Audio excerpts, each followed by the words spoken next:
আছে। তো কি হলো, বার্গার হয়ে গেল কেক, গাট্টু বানায় বিনা ব্রেক। ফুড এক্সপ্রেস, অর্ডারস হলে রাইট, কয়েন্স পাবে ডে অ্যান্ড নাইট। লিংক আছে ডেসক্রিপশনে। তাড়াতাড়ি গিয়ে পুনটুন কিডস গেম ডাউনলোড করো আর এনজয় করো। Meeting old teacher. New standard শুরু হয়েছিল কিছুদিন মাত্র হলো, আর গাট্টু চিঙ্কি তাদের নতুন ক্লাস টিচারকে নিয়ে খুবই চিন্তায় ছিল। একদিন ওরা দুজনে লাঞ্চ ব্রেকে ওদের বন্ধুদের সাথে বসেছিল। আর বন্ধুরা, আমি পারুল ম্যামকে নিয়ে হেভি ভয় ভয় থাকি। উনি আমাদের কি বকেন, তাই না? সত্যি বলেছিস গাট্টু, কাল আমি হোমওয়ার্ক করতে ভুলে গেছি আর আমাকে কত বকলো।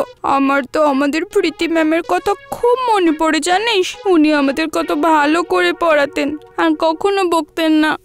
আরে গুড্ডি, প্রীতি ম্যাম যদি আমাদের কখনো বকেও ফেলতেন, তারপরে আমাদেরকে কত ভালোবেসে বোঝাতেন বল। হ্যাঁ হরি, কিন্তু পারুল ম্যাম তো সবসময় বকাবকিই করেন। যখনই দেখি তখনই কত সিরিয়াস থাকে। ওনার ক্লাসে তো আমরা এক সেকেন্ডের জন্যও কথা বলতে পারি না, তাই না? হ্যাঁ গাট্টু, আমার তো ওনার ক্লাসে জল খেতেও ভয় লাগে। ইস, যদি আমাদের প্রীতি ম্যাডাম আবার ফিরে আসতেন আর এই পারুল ম্যাডাম যদি আর না পড়াতেন, তাহলে ভালো হতো না? আর ঠিক তখনই বাকি সব বন্ধুরা একদম শান্ত হয়ে যায়, আর গাট্টু তা দেখে চমকে উঠে বলে, আরে কি হয়েছে বন্ধুরা, তোরা সবাই চুপ করে গেলি কেন? আর তখনই গাট্টুর পিছনে দাঁড়িয়ে থাকা ম্যাম ক্লাসের ভিতরে প্রবেশ করে, আর সব বাচ্চারা উঠে দাঁড়িয়ে গুড আফটারনুন বলে। এটা দেখে গাট্টু খুব ভয় পেয়ে যায়।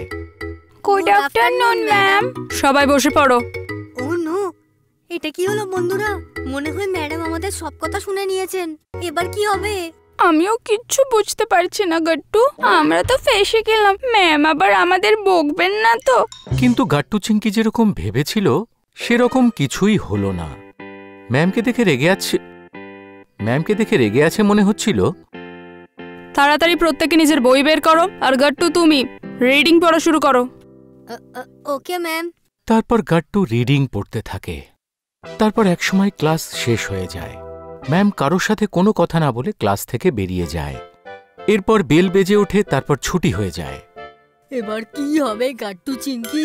ম্যাডাম তো আমাদের কিছু বললেনই না। ম্যাডাম আমাদের সাসপেন্ড করে দেবে না তো? এরকম বলিস না হরি, এরকম কিচ্ছু হবে না। আচ্ছা, আমরা সবাই সন্ধ্যেবেলায় পার্কে দেখা করব, তারপর এই বিষয়ে কথা বলবো।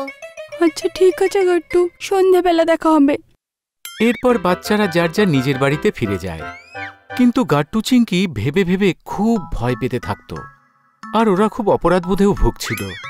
বিকেলবেলায় ওদের যখন আবার পার্কে দেখা হয়, তখন খেলার বদলে ওরা এক জায়গায় চুপচাপ বসে পড়ে। আমার তো খুব চিন্তা হচ্ছে গাট্টু, এরকম কিভাবে হতে পারে? ম্যাম আমাদের সব কথা শুনলেন কিন্তু কিচ্ছু বললেন না। আমি তো বলছি তোদের বন্ধুরা, মনে হয় ম্যাম আমাদের সবাইকে সাসপেন্ড করে দেবে। আর এটা বৃষ্টি আসার আগের মেঘলা ওয়েদার। হ্যাঁ বন্ধুগণ, তোমরা ঠিক কথা কইছো। যখন কেউ হোমওয়ার্ক করে আসে না, তখন তারে রুমেও ঢুকতে দেয় না কো। আর আমরা তো কত বড় ভুল কইরা ফেলাইছি। সব বাচ্চারাই এই সমস্ত কিছু ভেবে চিন্তা করতে বসে পড়ে। আর ঠিক তখনই ওদের কেউ ডাকে। সে আর কেউ নয়, ওদের ওল্ড স্ট্যান্ডার্ডের ফেভারিট প্রীতি ম্যাম ছিলেন। বাচ্চারা, তোমরা সবাই এখানে কি করছো? আর তোমাদের এত চিন্তিত দেখাচ্ছে কেন? প্রীতি ম্যামকে হঠাৎ সেখানে দেখে সব বাচ্চারাই খুব চমকে ওঠে, আর সবাই দৌড়ে গিয়ে ওনাকে জড়িয়ে ধরে। ম্যাম, আপনি এখানে কিভাবে? বাচ্চারা, আমি তো এই পার্কের পাশ দিয়েই যাচ্ছিলাম, তারপর তোমাদের দেখলাম এত চিন্তায় বসে রয়েছো, এই জন্য আমি তোমাদের সাথে দেখা করতে এলাম। এখন বলো কি হয়েছে? ম্যাম, আমাদের অনেক বড় ভুল হয়ে গেছে। হ্যাঁ ম্যাম, আর এই বিষয়টা নিয়ে আমরা খুব চিন্তিত। কি? কিন্তু কি হয়েছে বাচ্চারা? তুমি বলো গাট্টু। তারপর গাট্টু প্রীতি ম্যামকে সমস্ত কথা খুলে বলে। এইরকমই হয়েছে ম্যাম, এবার আপনিই বলুন। আমরা ভুল কিছু তো বলিনি, তাই না? পারুল ম্যাম সত্যি আমাদেরকে খুব ভয় দেখান, আর উনি আমাদের সব সময় বকতে থাকেন। আমরা ভুল তো কিছুই বলিনি না? না গাট্টু, তোমরা ভুল কথা বলেছো। মানছি আমার কথা তোমাদের মনে পড়ছিল, আর আমার পড়ানোর ধরনটা একটু অন্যরকম ছিল, আর আমি তোমাদের সাথে খুব ভালো করে কথা বলতাম। কিন্তু এর অর্থ এই নয় যে পারুল ম্যাম খারাপ। এর মানে কি ম্যাম? বাচ্চারা, যখন আমি তোমাদের পড়াতাম তখন তোমরা অনেক ছোট ছিলে, কিন্তু এখন তোমরা আগের থেকে একটু বড় হয়ে গেছো। তাই নিজেদের পড়াশোনায় তোমাদের আরো বেশি সিরিয়াস হতে হবে। এই জন্যই পারুল ম্যাম হয়তো তোমাদের সবার সাথে এতটা স্ট্রিক্ট। উনিও তো তোমাদের ভালোই চায়, তাই না? কিন্তু ম্যাম, উনি আমাদের কিছু বলেননি কেন? উনি কি আমাদের সাসপেন্ড করবেন? বাচ্চারা, আমার মনে হয় পারুল ম্যাম তোমাদের সবার কথায় খুব দুঃখ পেয়েছে, এই জন্য উনি তোমাদের কাউকে কিচ্ছু বলেনি। আমার মতে কাল তোমাদের সকলকে গিয়ে ম্যামকে সরি বলা উচিত। হ্যাঁ ম্যাম, আপনি ঠিকই বলেছেন, আমরা সত্যিই ভুল করেছি। হ্যাঁ গাট্টু সোনা, উনি তো তোমাদের সবার ভালোই চান, আর তোমরা সবাই ওনার ব্যাপারে এত খারাপ ভাবো, এটা তো ঠিক নয়, তাই না? এই জন্য ওনার খারাপ লেগেছে। থ্যাংক ইউ ম্যাম, আপনি তো এখনো আমাদের লাইফ সেভার। মনে আছে চিঙ্কি, যখন স্কুলে একবার অ্যানুয়াল ফাংশন ছিল আর তো শাড়ি পরার কথা ছিল তখন? হ্যাঁ গাট্টু, এখন আমি কি করি? আমি তো এই শাড়িটা পরতেই পারছি না, এখন কি করব? চিঙ্কি, আমারও কিছু মাথায় আসছে না। ঠিক তখনই ওখানে প্রীতি ম্যাম এসে পৌঁছয়। আরে কি হয়েছে বাচ্চারা? ম্যাম, চিঙ্কি শাড়ি পরতে পারছে না, আর ও অ্যানুয়াল ফাংশনে ওয়েলকাম ডান্স করবে। ব্যাস এই ব্যাপার? আচ্ছা আমাকে দাও, আমি শাড়ি পরিয়ে দিচ্ছি। তখন প্রীতি ম্যাম ঝট করে ওকে শাড়ি পরিয়ে দেয়। ওয়াও ম্যাম, আপনি তো আমার লাইফ সেভার। আরে গট্টু, মনে আছে তুই যখন ক্লাসে অনেক চিৎকার চেঁচামেচি করেছিলি তখন ম্যাম কি করেছিল? চিঙ্কি, এইবার ধরে দেখা দেখি আমায়। তখনই পেছন দিয়ে প্রীতি ম্যাম সেখানে আসে। এখন ক্লাসে এটা কি হচ্ছে? গট্টু, এটা কি ধরনের ব্যবহার? যাও গিয়ে ক্লাসের বাইরে দাঁড়াও। Sorry ma'am. না, কোনো কথা শুনবো না, বাইরে যাও।